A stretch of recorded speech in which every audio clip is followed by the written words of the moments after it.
Yeah. Because you have to think about vectorization, about tiling, about many other optimizations that should happen.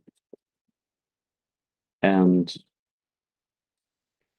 these emitters are like recipes. We call it like hero-based Codegen because you take a fusion, you analyze what it has inside. For example, if it has a reduction, we use one recipe that we use some shuffles and shared memory.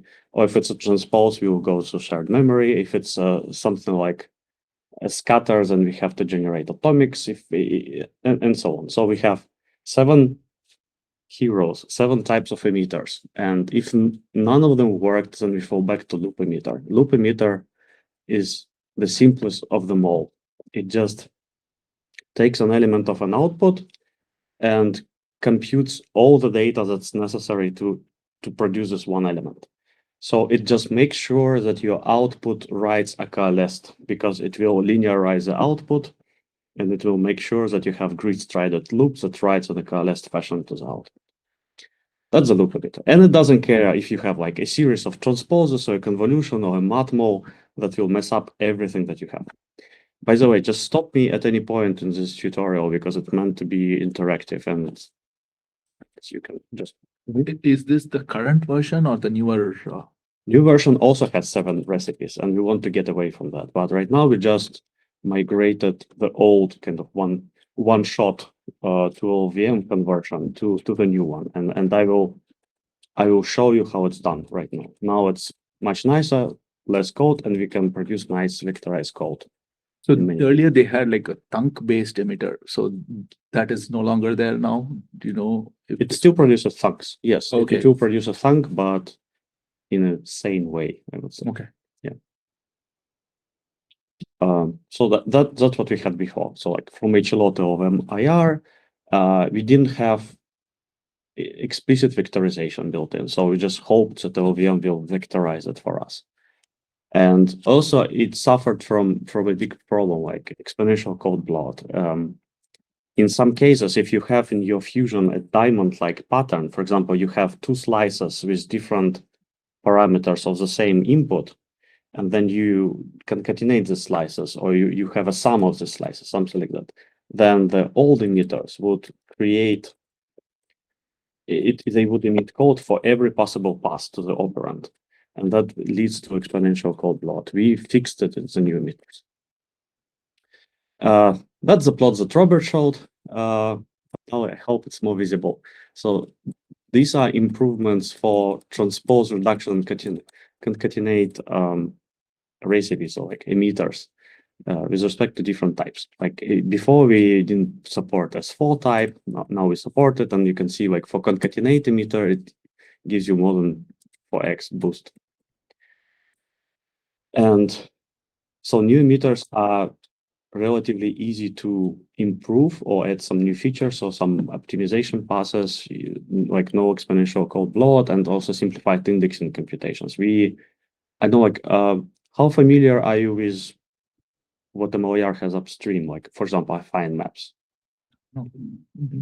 So yes, we have an extended version of that. It's an affine map that has a domain information with it. So because like affine map upstream, it's more like a class to do arithmetical computations, but it can also do some simplifications, but only very limited ones, because it's not aware about, it doesn't know about the ranges of the variables. It doesn't know, for example, I have D0 mod 5, but D0 is always less than 4.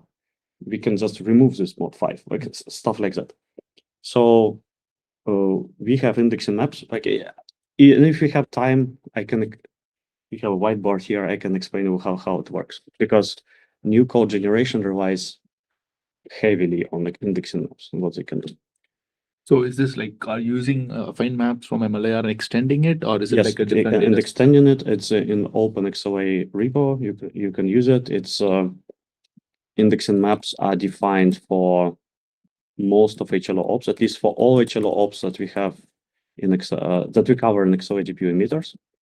So you get a map like from from output to every input, you can get an indexing map, and it will tell you something like, for example, if you have a tensor from 100 by 8 that's reduced to tensor 100, then it will give you a map D0, D1 that's from output, from output to input.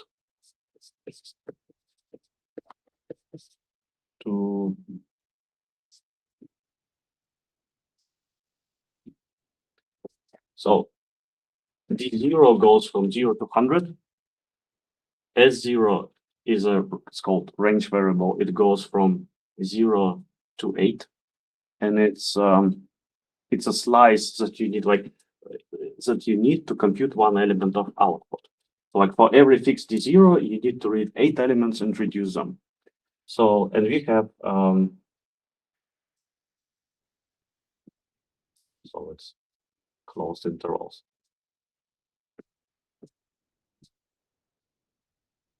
That's an example of an indexing map. So you can get it for any op, and you can also, like, if you want to compute it for a fusion, you can compose them to get a mapping from the root to the operands of the fusion. You can do this with affine maps as well, right? Yes, but you won't be able to simplify it very effectively because of the range. And also it has constraints. So like here in this example, if you have like a concat of, let's say, 16 elements and 8 elements, so your output has 24 elements, then this is your operand 1, operand 2. Then you get 2 indexing maps, like one for operand 1, one for operand 2. For operand 1, it will be D0 to D0, and D0 is restricted to from 0 to 15. That's your first one. And you have D0 to D0 minus 16, D0 from 16 to 23. Outside, like when the constraints, in this case just box constraints, are not satisfied, then the mapping is not valid. Using this, you can do some tricks, like if you have a concat and then you take a slice, but it only covers one of the operands, you just remove the other indexing maps. You know that this data is not used. Do you have an example of how this is used in the code somewhere? Yeah. Okay. But like indexing maps are now used for many things, like to compute coalescing, for vectorization. I will show how it's used for vectorization and how we can define thread loops, but there are more applications. Right. This is So if I understand correctly, induction maps are, affine maps are general expressions in MLIR. I guess like the way to understand induction map is like specifically for looping, or should I think of it like, because you mentioned only indexes and how they transform? It's so we have it to define the kind of indexing relations like between outputs and inputs of the operation, also like inputs to outputs. Okay, it's general transformation and looping sort of. Yes, and also we have a mapping from thread and block ID, so like 6-dimensional XYZ and block XYZ to the element of the root. And you can compose all of that, and then you can get a mapping from your thread to an element of to the location in memory if you linearize your inputs. Okay. And then you can say, oh, it's coalesced or not. Very quick question. Are you guys thinking of maybe writing a proposal and trying to upstream this? So in upstream you have, how it's called, there is a library that does something like that. Pressburger in MLIR. It also can do a lot of arithmetic, and it has domains, but it's different. It's more like for polyhedral compiler use case. We were thinking about using Pressburger, but we were not sure how easy it would be to extend it, because indexing maps use affine map is an implementation of indexing map. We used FineMap class, but we are planning to probably remove it and have something our own, because like if you want to have XOR or some other operation in this indexing map, then we cannot rely on affine maps anymore. And upstreaming it will be hard. It will be a lot of bike shedding, the usual MLIR dance. So I'm not sure how useful it is. You can use it from Open XLA repository if really needed. I mean, usually when someone writes proposal, it's just much nicer to get the whole idea, the main use cases. It's just nicely summarized. There is a very extensive documentation on indexing. Oh, maps. okay. So I will Okay, have a that's link great. in the end. Sorry So about it's that. like for every op you will get explanation what it does, and Okay. it's pretty nice. So exponential code bloat. This is an example of a diamond-like pattern that I was talking about before. So in this graph, you have slices and pads of the same operand. Like, do you see it, or is it too small? So for those that cannot see it here, so this is add, this is slice, and this is pad, and these operations they produce different indexing, like different access patterns to the result of add. Because of that, if you start generating code naively from the root, you will follow, like, one branch will go through slice and get to some set of indices that it needs to read from the input, and another will go through pad, also again like different set of indices, and then you create a lot of code just because you will have the same code snippets kind of repeated in your code gen, because like for this upper chunk it will be repeated twice, like once for the indices that slice accesses and then for the pad. In order to avoid that, before we start generating code, we outline every subgraph that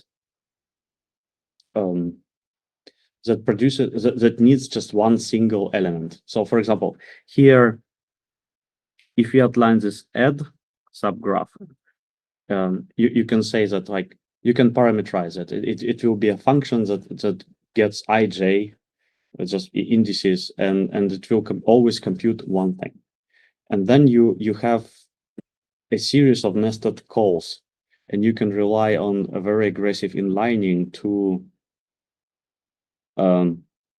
inline single caller functions. And that leads, like, probably I confused everyone. Like, do you understand what I mean? No, it makes sense. Whatever, like, if you have only single colors, you won't inline that, but I mean, that's what exactly it removes, the exponential code bloat. Yes, and here in this case, it won't be inlined because you have two colors. Oh, yeah. Yes. Is the whole thing going to be part of the same fusion at the end, Yes. or two fusions? No, it will be just one fusion. It's already, like, after. So no global memory at all. No, it's after we form fusion, we will always emit one fusion. We create one MLIR module, and it will have a bunch of functions for every of the subgraph.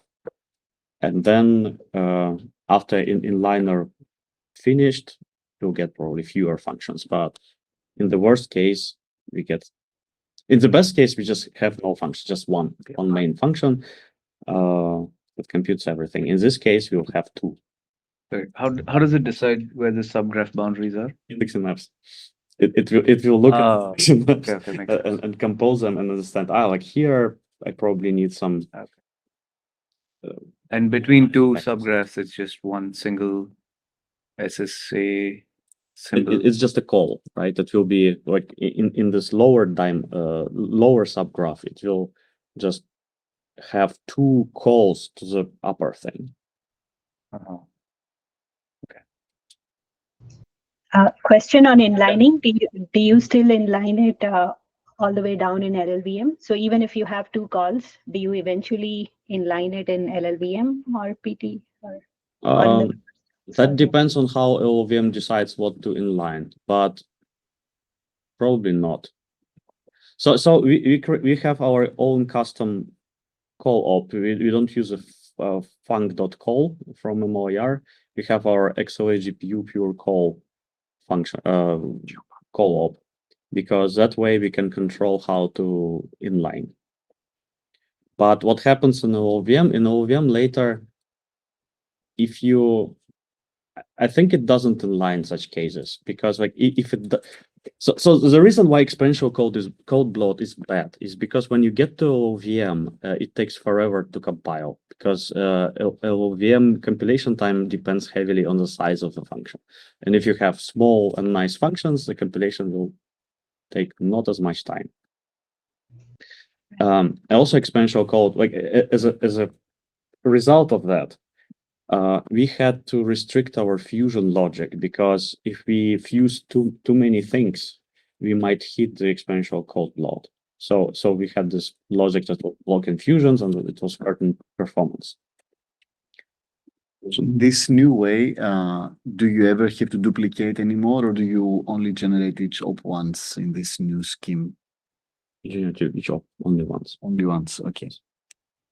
Question, when you said hurt performance, do you mean just compilation time, or? No, not only compilation time. It hurts your overall performance, because it means that you instead of one big kernel, you have several smaller ones, and then you have to go through global memory, and you also have additional kernel launch overhead, and it makes things much worse.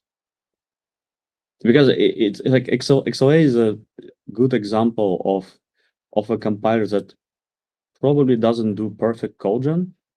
No, definitely doesn't do perfect codegen, but with good cost model for fusion and with nice fusion logic, you can fuse a lot of ops, and then the performance will be better than if you used perfect custom kernels for every operation, but that you would need to go through global memory all the time. So a very silly question. So this mostly matters for, I guess, LLVM backend, or also for Triton backend? And For Triton, so right now for Triton, we are not dealing with exponential code bloat, but we might. So like that was one of the things to consider. So it might happen that Triton might hit the same problem, but our Triton emitter. because I guess you're not fusing as much for Triton Yes, compared to. because Triton is also like, oh, that's a matmul. Let's fuse some things around it and then generate. So you will never hit exponential code bloat here. Okay. Well, you might, but not right now. And right now, how are you choosing when to use Triton? Is it just in the cost model with everything else, with cuDNN? And So right now, our Triton emitter supports, I think it supports bitcasts, matmuls, transposes, element-wise ops, and concat. And everything, like if you have any other op, it just won't fuse. So it tries to accumulate the fusion that is definitely lowerable to Triton. That's what it does. Like, and for some other matmuls, it will go directly to cuDNN. But there is also the auto-tuning part, right? Sometimes Yes. it could go to either, but the auto-tuner will choose based on the. So that's also, so there is auto-tuner that kind of runs kernels and tries to understand like how we get the perfect performance. But there is also some kind of that built in the cost model, because cost model also tries to understand what tile size is the best. Right. So we have a cost model that is scalar. So it looks at memory reads, coalescing, utilization, and like compute that you get in the fusion. And we have now a more advanced tiled cost model that tries to symbolically. So what it does is symbolically tiles the fusion. So the symbols are just parameters like tile sizes, and it tries to find tile sizes that give you the best performance, or probably sometimes also that eliminate some memory access at all. For example, if you have a transpose, right? It's just a square transpose, and you have a tile with, I don't know, tile size 1, tile size 2. If tile size 2 is not equal to tile size 1, then you have to read 2 tiles, because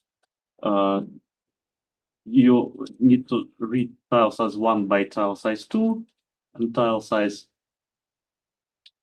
So sorry, like this, for example, A plus A transpose 2.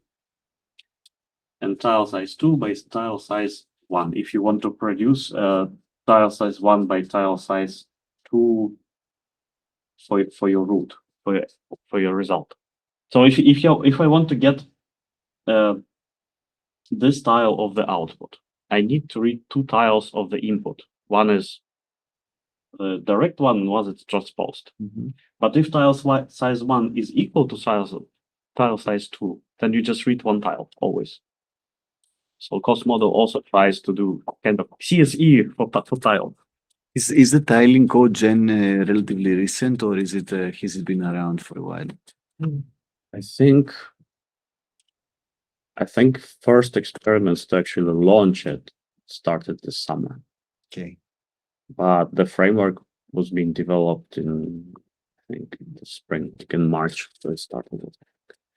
Are you going to talk more about it in this talk, or? Oh, it says no. Okay, I'll ask you for some resources later then. All right. I can give you some pointers and also like who I know who works on that. Yes. Yes. So this is not enabled right now. It's enabled for Matmos, but it's enabled for Matmos for the older version of it. Like there was 2 years ago, there was a prototype that supported subtypes of tiling, and that's what we use now in production. But now there is a more generic infrastructure that actually allows you to enable Triton for a lot more kernels. Like we can enable it not only just for Matmos softmax, probably for almost everything that we have in XLA, with the exception of ugly stuff like scatters. Sorry, could you Yeah. describe again what improvements in CodeGen is tiling bringing you right now? Tiling, tiling is needed for Triton because Triton is a block level framework, and if you want to use Triton, you already have to distribute your program across blocks. That's why you need to tile. Right, but how about the direct MLIR CodeGen? I suppose you are using subtiling there too, right? We also use subtiling. I will show later how it works, but it's quite different from what Triton is using, because for Triton you need to generate block level tiles, and then they have to be every dimension of this tile has to be of power 2, and so you have to generate it and pad it and mask and do a lot of things at once. For emitters, we have tiled emitters which are transpose and reduction, because you have to understand like what tile of the input of transpose you get, and then you do this shared memory trick to have coalesced reads and writes. So we do that, but it's not, you will see it's different. You don't have like explicit tile that you do tensor extract, like extract slice and then read the tile. This is an overview of the pipelines that we have. On the left, you see HLO passes. So it's not MLIR yet. So we got Fusion instructions. We partition Fusion. Partitions are so things. And then we select one of the emitters, one of the 7 emitters that we have. Like, is it a transpose? Is it a reduction, a loop? And each of the emitters is a class that overrides one function called emit entry function. So this emit entry function has a recipe how to generate code around the hero of the fusion, so like for transpose or for reduction. After this is done, you get a loop threaded GPU thread loop, and you run through the same passes for all of the emitters. And so you get a loop. If this function calls, you line it, then we do peeling and simplification of indexing. Simplification of indexing relies on indexing maps again. Then we convert XLA GPU loop to a CF. I will show you what XLA GPU loop is. It's just a fancy loop nest with a conditional inside, nothing special. Then we project all tensors to 1D. What it gives you, it allows you to vectorize easier. because if you have like in vectorization, the usual problem, like if you have something like 1024 by 4, that's easy to vectorize. Like let's say it's F32. You can easily see that, oh, I can vectorize this one. But if you have something like 800 by 3 by F32, probably you can vectorize it. It's 2400 elements anyway, so So it's it's- perfectly divisible. So it's always canonicalized to contiguous striding, because I mean, if so, It's always canonicalized to kind of your memory layout in one-dimensional memory. okay. Yes. What about the overhead due to 1D conversion? Because if you have like a ND index space and you want to convert it to a 1D index space, you are doing a couple of multiplications and additions or whatever, and then computing the final index, right? Is that Yes, adding? and it actually makes computations faster. So like when you use indexing maps, right. So then we have loop and switching, which is like just a swap in for and if that you have inside. Like if you have a for loop inside, you have an if is conditional that doesn't depend on the induction variable, then you can rewrite it as an if and then 2 fors inside, like one for each branch. So, Mhm. one more question about the hero specific emitters. Yes. You said, I mean, what you said about like transpose specific emitter, Yes. reduction specific emitter. What if a fusion node has like multiple of them? Exactly. That's the main Okay. problem. And that's like our next project, like to finally address it. Because if you have anything more complex than, let's say, element-wise of transpose and some element-wise of ops again, then you have a problem. And you want to avoid it. And one way to deal with it is layout optimization. So like similar to what Triton does, because Triton doesn't care what you have inside of your program. It just it has Triton program works like that. So like you have your graph convert already on a block level, so you have your tiled fusion, and then it looks at a matmul or reduction or transpose, and it knows what layouts it needs for inputs and outputs for good performance, and then it starts propagating these layouts in and out, so that you get coalesced input reads, coalesced output writes, and also I know swizzled layout for a matmul, things like that. So it kind of runs globally and doesn't care about all these local recipes. It assigns all these local layouts only once. Is there some particular MLIR dialect that's being used here, or? Yes, so we use from upstream, we use arithmetic, math, and tensor dialects from, and we have our, that's, Wow.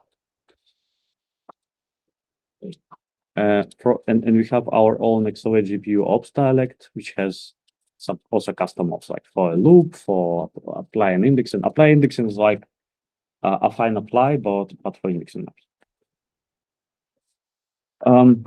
So, and I wanted to walk you through an example of how we lower, like step by step. This is a Gaussian error linear unit function, so it's just an approximation of Gaussian error function. And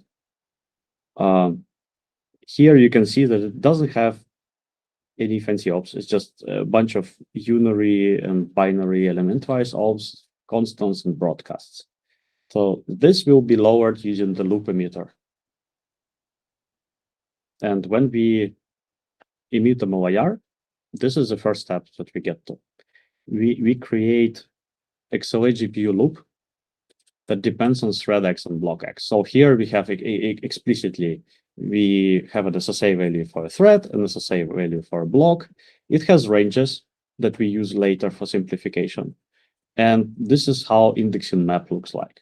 You have, as dimensions of the indexing maps, you have thread X and block X. And vector index is a range variable, because for every thread, for every fixed thread, you read, in this case, 4 elements. So vector index is just like in this reduction example that I had. It's just like a slice. This is a range of input elements that I'm reading. And here you have this XLA GPU loop, and inside it will have a pure call to the Gaussian error function, because it was outlined by the partition algorithm. So this is how this function looks like. What happens in the presence of dynamic shapes on the input? Dynamic shapes in XLA GPU are present only in dynamic update slice, dynamic slice, and gather. There are no other dynamic ops. Okay, so I mean, even element-wise ops don't support dynamic shapes in them. No. XLA GPU is static, and then we JIT for every combination of inputs and outputs. Yes. What's a pure call again? Pure call is just like our version of a function call. We needed it. It's exactly the same as func.call in MLIR, but because we wanted to use inliner, you have to define your own open the interface where you kind of specify how you want to inline. Because the func.call didn't work out of the box. It had some other rules for inlining. In this case, where does the dispatch from host to device happen? Like, where is that the That's the main function. So like this is a main function that will be kind of your kernel entry in the end. So main would execute on the host, right? no. Main will become PTX later. So everything you see here is a part of a MLIR module, which will be lowered to a VM module, which will go to PTX, SAS, yeah, kernel. And then emitter returns to you, I think it's called Fusion result. And Fusion result has a PTX, lock and thread parameters for this kernel. So this is what will become a kernel. This is not the whole set. So this is a recipe. Kind of you emit a loop that just iterates over linear version of your output. You can see here this block X divided by photons. Like you have a three-dimensional indexing map, which corresponds to the shape of your output. In this case, also to the shape of the input, because it's the input and output are the same. And you have here bounds for your thread, bounds for your block, and bounds for your vector index. Right, and the functions that we call inside of the body of the loop has ij and k as parameters. So like we can actually compute parameters of the Gaussian error function. And this is what we emit in this outlined partition. So Dimitrios, as you were asked, arithmetic dialect, math, and tensor. That's what you mostly get. Actually, Triton also uses tensor dialect, and arith, but the lowerings to LLVM are different from what you get upstream. Right. So after inliner worked, we have just one function with a loop body that actually does computations, not just a pure call.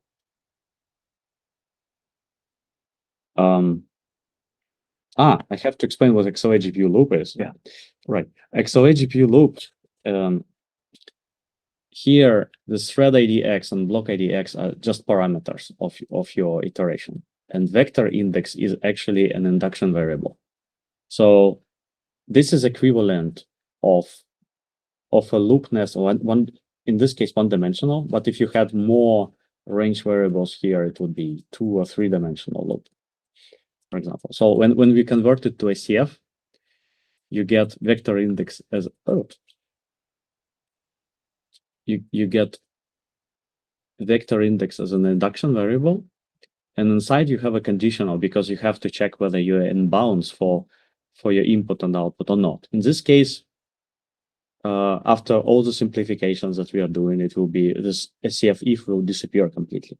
So this is a part of the new transform, new dialect and transform. This is XLA GPU ops dialect. Yes, it has a loop, and this loop is always just a bunch of nested SCF force, and inside you have an if that checks whether.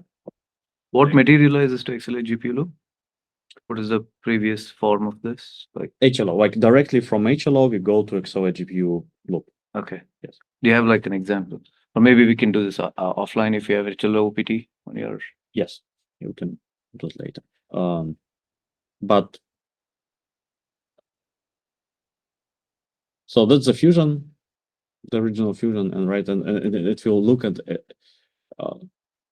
the content of the fusion, decide that it's a loop emitter, and the loop emitter will just generate a loop that goes in a strided way through every element of the output, and that's your XLA GPU. Multiply the hero in that case, in that fusion. Yes. Okay. In loop emitter, your root operation is always a hero. Hero. Yes. In transpose, it will be transpose, and but you might have some epilogue after transpose. Do you use indexing maps here?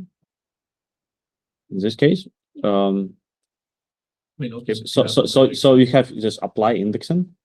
Yeah. I didn't put indexing maps here because it just take too much space, but there, this map 1 and map 2, the equivalent to thread x, block x, vector index to each of those. Like, so like instead of 3-dimensional indexing maps, you have 3 1-dimensional indexing maps, and this is what it is.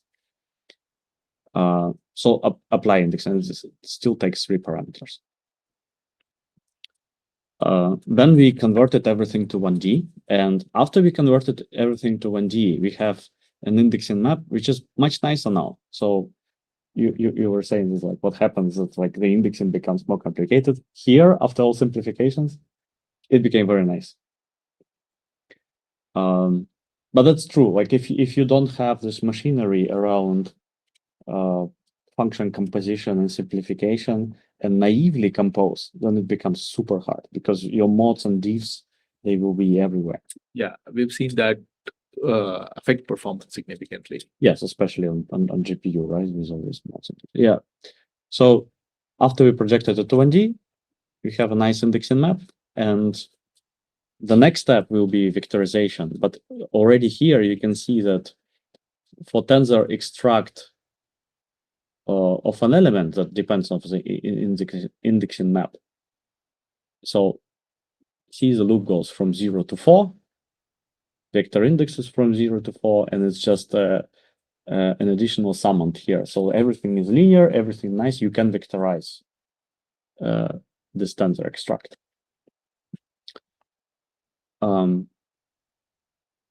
So after vectorization, because on GPU you just have vector reads and vector writes, but you don't have vector operations like on CPU.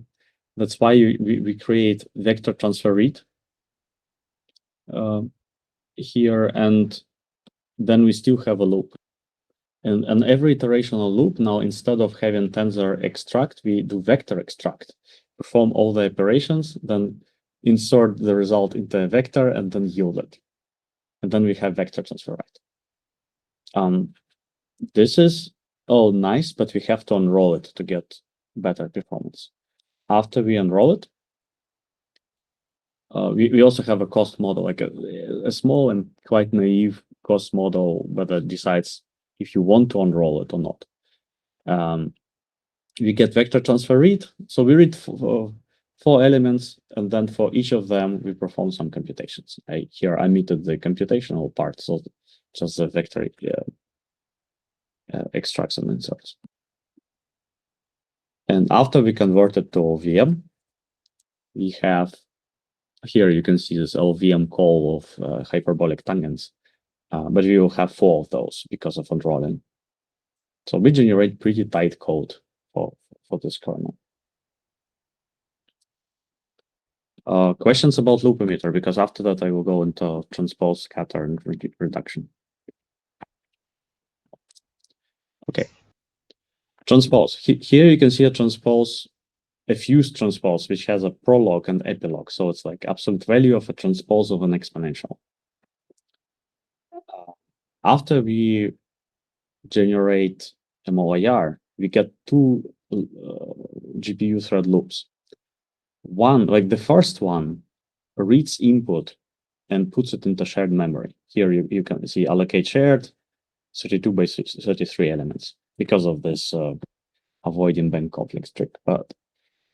And then we do sync threads, which inserts a barrier, and then we read from it and compute absolute value. So we compute epilogue here, we compute prologue here, and we go to shared memory.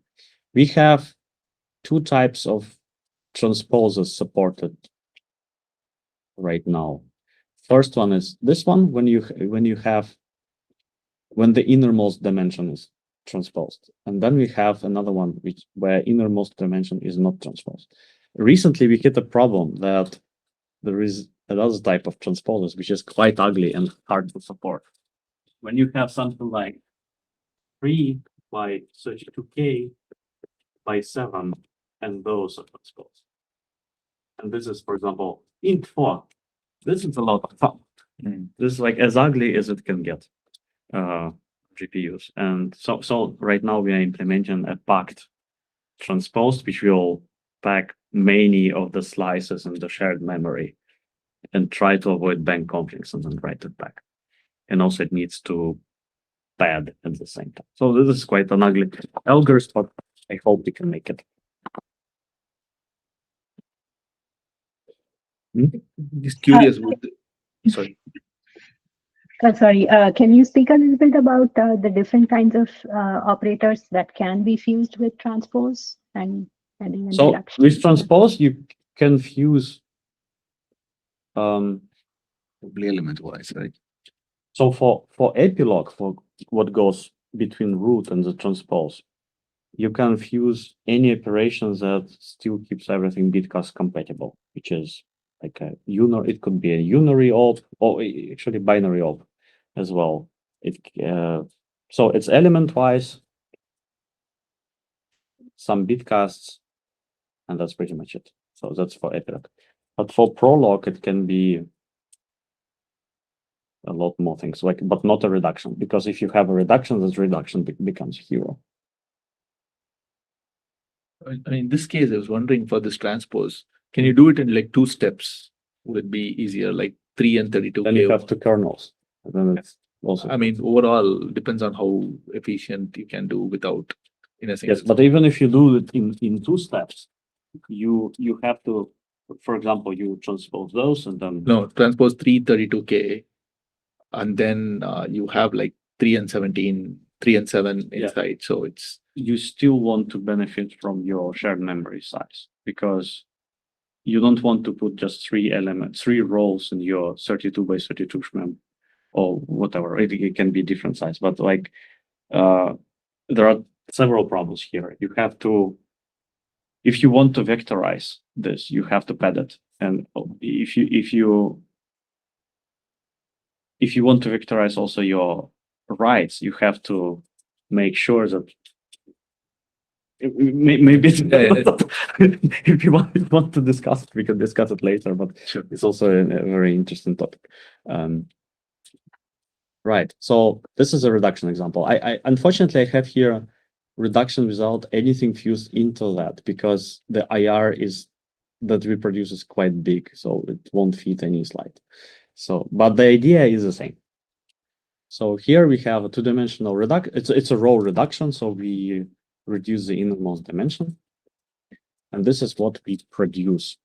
This is also, I omitted a lot of things just to fit it onto the slide, but we produce a loop that goes through the rows and accumulates in every of 32 threads. It accumulates some values. Then we shuffle reduction so that each warp reduces the 32 elements to 1, and then we write it to shared memory. After this all happened, we launch one warp in the block that reads from shared memory and does shuffle again and reduces to 1. So it's kind of like a tree reduction, but within one kernel. And this all can be done with emitters as well. So this is assuming the reduction, you're doing the innermost dim reduction, right? Innermost, but we have like in reduction emitter, we have 4 subtypes. Like we have a column reduction, row reduction, and then column reduction when the column is very small, like for example 4 elements, and like in the row reduction when it's small, because then each warp can actually be partitioned and reduce more things at once. But I mean, in all cases, do they fit into a single GPU block, or can you do reduction across blocks as well? You mean like if the reduction dimension is so big that it doesn't fit the block? Right. For that, we have 3 reduction rewriter. Before that, we will split the reduction. We will do split K transformation, and you get several kernels instead of one. Okay. Yes. So there was an idea to use atomics and to go to global memory, but that should be pretty much equivalent to just having the split. Yeah. Yes. And the last example is a obscure one, the scatter operation. How familiar are you with scatter? You are. I define this interface. You define this interface. This is All the complexities on me. oh. So you are to blame. So we have a scatter simplifier pass that takes the crazy scatters that HLO has, which does reshape, transpose, broadcast of almost every operand. I think it does everything. We even had a plan to make like an April Fool's compiler, which has 3 operations: scatter, constant, and iota. Because with that you can model everything. Because scatter in HLO is variadic, it supports different combiners. It can reduce. So you can pretty much express everything that we have in HLO with a scatter. Yes. But okay. So this is a simplified scatter. Here you can see that you have 24 indices, which are offsets of the slices that you insert. You have 24 slices, like 2x3 slices that we will insert into 10x5 operand. And scatter is always the root of the kernel. So in this case,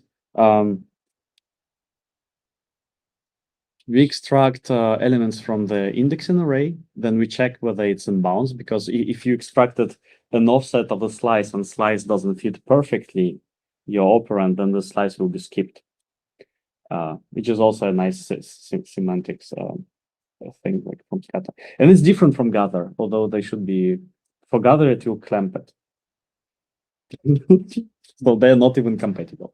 But right, so if the slice fits, then we have a loop threaded, or a GPU thread loop that performs atomic read modify write.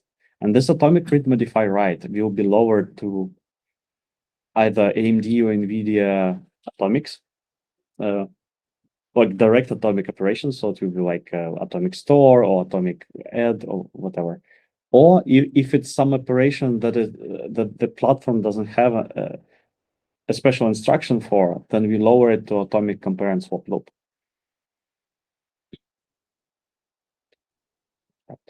And like future work. So this infrastructure Question: is broadcast ever the hero of a fusion?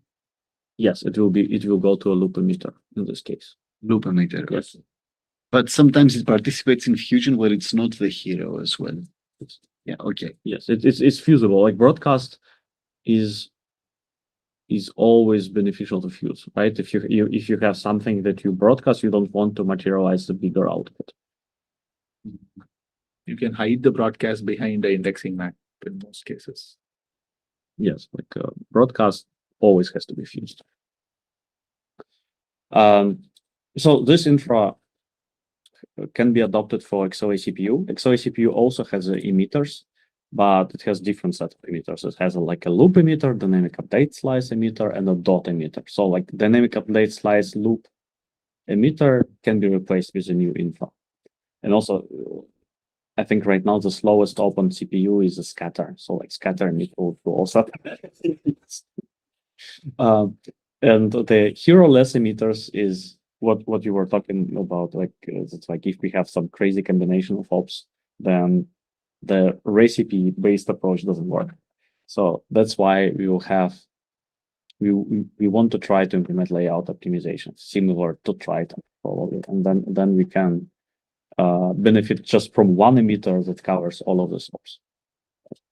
And then like pack transposes, this is this thing, and more control flow optimizations. For example, you can do loop and switching, but so loop and switching is usually like you have a for loop and inside you have an if, but we hit the cases where we have concats and we have a for loop, and inside you have a switch. And you can also do like loop and switch, and you can produce a switch where in every of the cases you have a for loop, and then you can vectorize for different inputs, like if you have a concat. But you can't fuse with the consumer of concat in that case, right? Once you do loop and switching on the concat, you can, like if it's if you already like this optimization has to kind of happen after you already fused in every case, in every case of a switch. Like if you have a for loop and nothing else aside you, the switch inside, then you can do this optimization, and then you can vectorize. For dynamic shapes, like what exactly are the limits? So there is dynamic slice, but do you just kind of expect that somehow it simplifies at some point? For dynamic slice, it's interesting. So dynamic slice and XLA has only dynamic offsets, and offsets will be clamped to so that your slice fits. So like if you have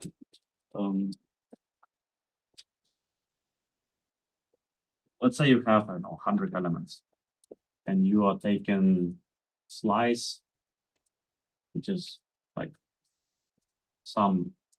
this is offset. And then you take 10 elements, you try one. And this offset can be 99, right, in runtime. You don't know that. If it's 99, it will be clamped so that the slice of 10 elements fits. So it will be moved to the left. So like if it's in runtime 99, then it will go to what, like 90, right? So that the 10 elements fit the operand, because you cannot extract otherwise. So you're taking less elements than expected, or no. You always take 10 elements because XLA is static. Oh, I see. But it can happen that your offset in runtime is I see. goes out of bounds, let's say. Okay, and In that's this case, it will be clamped. okay. And indexing maps have actually 3 types of variables supported.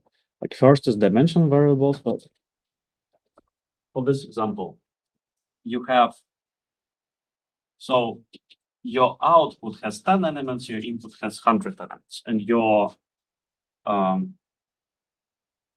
indexing map looks like that. Goes to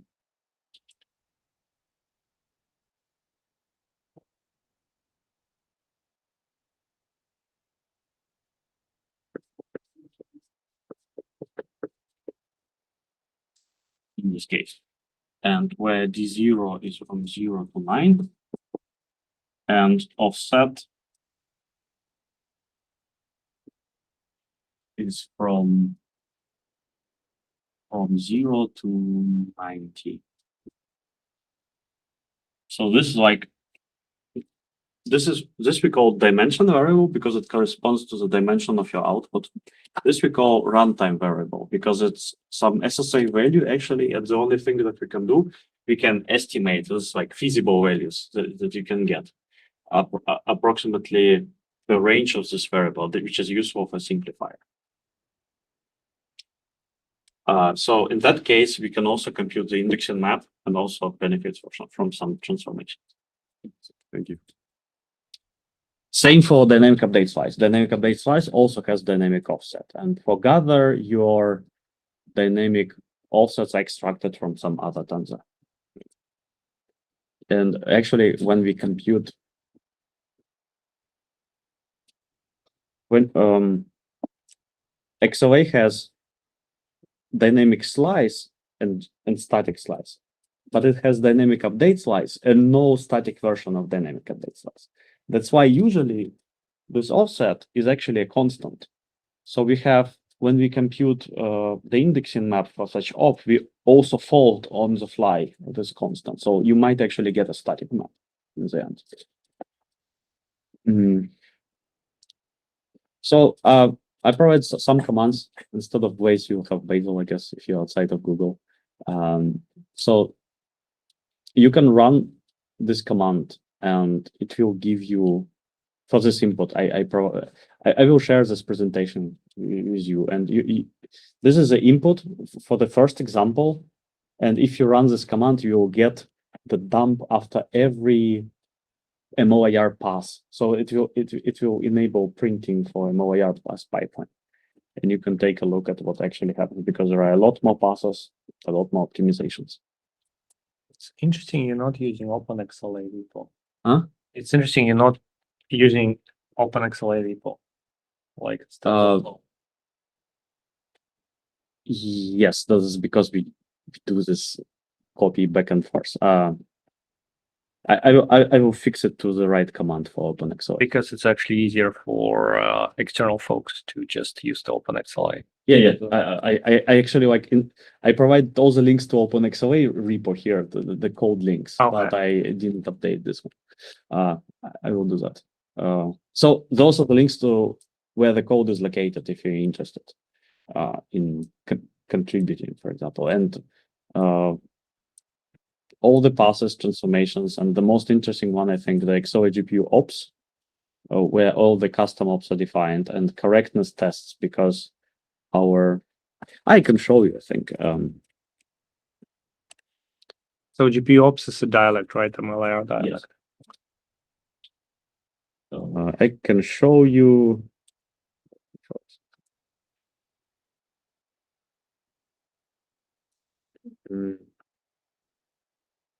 That's an example.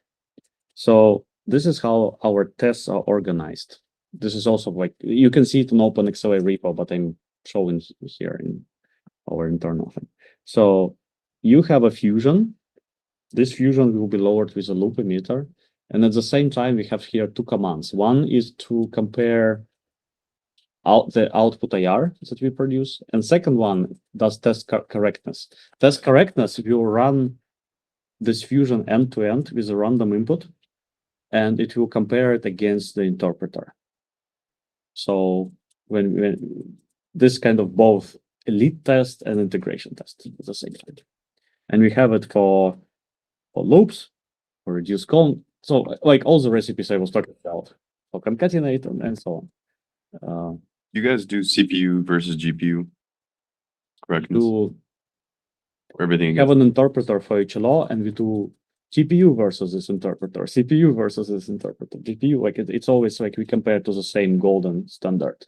And what would you recommend for debugging strategies for some sort of graph that compiles with CPU and works and crashes with GPU? GPU has a bunch of different passes, very different from GPU. So it depends on what was used to generate the particular fusion. If it did it compile and then broke, or No, it broke during during some fusion. I think it was actually some Created an op that it couldn't then lower to LLVM. interesting. maybe if we could talk What- about it. Yeah, Funk. we can take a look. Yeah. After this. Right, that'd be helpful. Right, let's go back to the presentation. So that's the link. Oh, indexing. Links for indexing maps. I also did a MLIR talk in September about indexing maps. That might be helpful, I guess. And the emitters only have README right now, but I will turn this presentation into documentation so that it's more usable. Because already some folks reached out to us about adding more backends to XLA GPU emitters, and because now it's tractable. Before, no one knew where to add stuff. It was just I think the code to lower scatter was more than 3,000 lines. Yeah, you're smart. I've heard a lot of complaints already, like about how many bugs this has caused. Oh yeah, yeah. So the scatter, the generic scatter is insane. And that's it. Thank you. Thank you. Do you have any more questions or like, if not, I have to go back to the Humboldt 3, right? That's right. That's right.